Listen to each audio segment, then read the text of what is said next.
नमस्कार दोस्तों, आप सभी को बहुत बहुत स्वागत है मेरे अपने यूट्यूब चैनल में। वीडियो पसंद आए तो लाइक करके सब्सक्राइब करना बिल्कुल न भूलें, शेयर अधिक से अधिक करें। आज जानेंगे वीडियो में कि अमावस्या तिथि पे कौन सा ऐसा उपाय करें जिससे पितृदोष जितने भी सारे ग्रह होते हैं वो शांत होते हैं, और क्या क्या ऐसे उपाय करें जिससे घर में से नेगेटिविटी सारे दूर हो जाए। नौकरी, शादी, विवाह, जितनी भी सारी चीजों में अड़चन आती है वो सारी विघ्न बाधा दूर होकर के घर में सकारात्मकता का प्रवेश हो। कहा जाता है कि अमावस्या तिथि पे पितरों को समर्पित माना जाता है। इस दिन सुबह ब्रह्म मुहूर्त में उठना चाहिए। ब्रह्म मुहूर्त में उठकर स्नान करने के बाद अपने रसोई घर से पीने वाला पानी आप उसमें से थोड़ा पानी लेकर के अपने मुख्य द्वार पर छिड़क सकते हैं। अगर आप स्नान नहीं भी कर सकते तब भी आप इस उपाय को कर सकते हैं। उठ करके किचन में जो पानी रखते हैं, मटका में हो या फिर किसी चीज में स्टोर करके, उससे थोड़ा सा जल लेकर के आप छिड़काव कर सकते हैं। बाहर दरवाजे, मुख्य दरवाजे गंगा जल का भी छिड़काव कर सकते हैं या फिर गौमूत्र का भी छिड़काव कर सकते हैं। इस उपाय को आप 6 बजे से पहले कर सकते हैं, यानी ब्रह्म मुहूर्त सूर्योदय से पूर्व आप कर सकते हैं। इस उपाय को करने से जीवन में जो भी परेशानियां होती है उससे मुक्ति मिल जाती है, साथ ही पितरों का आशीर्वाद प्राप्त होता है। तो आज से शुरू करके अमावस्या तिथि शुरू करके आप इस उपाय को कम से कम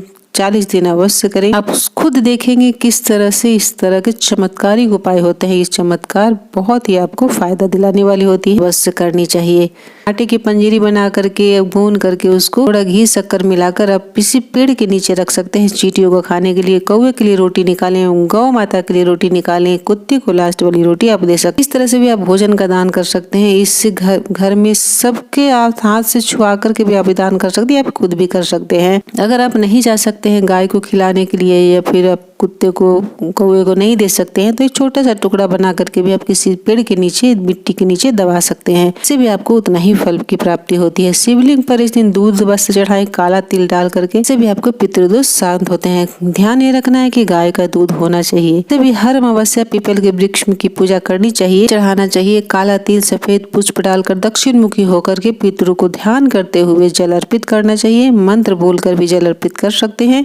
ओम सर्वेभ्यो पितृभ्यो नमो नमः। से पितर प्रसन्न होते हैं। जल चढ़ाने से पितर तृप्त होते हैं। कहते हैं कि जो भी अमावस्या के दिन पीपल वृक्ष में जल चढ़ाते हैं सीधे पितरों को प्राप्त होता है। पितरों को मोक्ष की प्राप्ति होती है और हमें अपने परिवार को सुख समृद्धि का आशीर्वाद देते हैं, दीर्घायु का आशीर्वाद देते हैं। पितर प्रसन्न होते हैं तो जीवन की जितनी सारी परेशानियां थी, दुख, कष्ट, मुसीबत, कलह, नौकरी, व्यापार में नुकसान, बीमारी, सभी चीजों से मुक्ति मिल जाती है। साथ ही धन का आगमन भी होने लगता है। नौकरी में तरक्की होती है, व्यापार में मुनाफा होता है। शादी विवाह में आ रही विघ्न बाधा भी सारी दूर हो जाती है। अगर जॉब नहीं लग रही है तो एक नींबू का आप उपाय कर सकते हैं। घर के मंदिर में रख दीजिए। रात में उस व्यक्ति के सिर पर से उतार के साथ उल्टा घुमाएं और उतार के 4 भाग करके किसी चौराहे पे खड़ा होकर के आप चारों दिशा कर आ जाए। ये शीघ्र ही नौकरी का योग बनेंगे।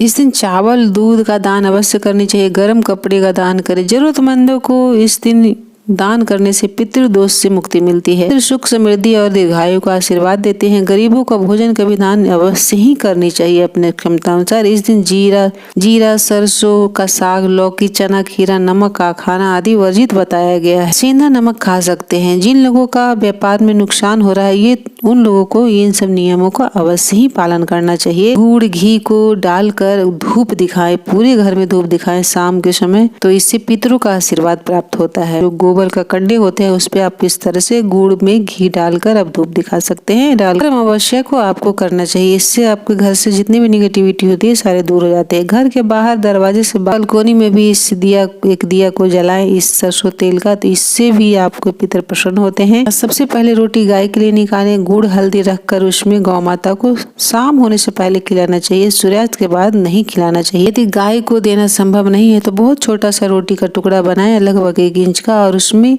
गुड़ का डली रख करके किसी पेड़ के नीचे भी आप रख सकती हैं। मिट्टी में भी दबा सकते हैं, चींटियां खा लेंगी। ये आप कर सकते हैं। पंछी के लिए भी आप रोटी का छोटे छोटे टुकड़े करके डाल सकते हैं, ये भी कर सकते हैं। अंतिम रोटी कुत्ते के लिए अवश्य निकालें। अमावस्या पर आप अवश्य ही करें इन सब उपायों को। अगर वीडियो पसंद आता है तो लाइक, शेयर करके सब्सक्राइब करना बिल्कुल न भूलें। बेल आइकन ऑल पे अवश्य प्रेस करें ताकि इस तरह के वीडियो आए तो नोटिफिकेशन सबसे पहले आप तक जाए। कमेंट बॉक्स में जय मां लक्ष्मी अवश्य लिखें।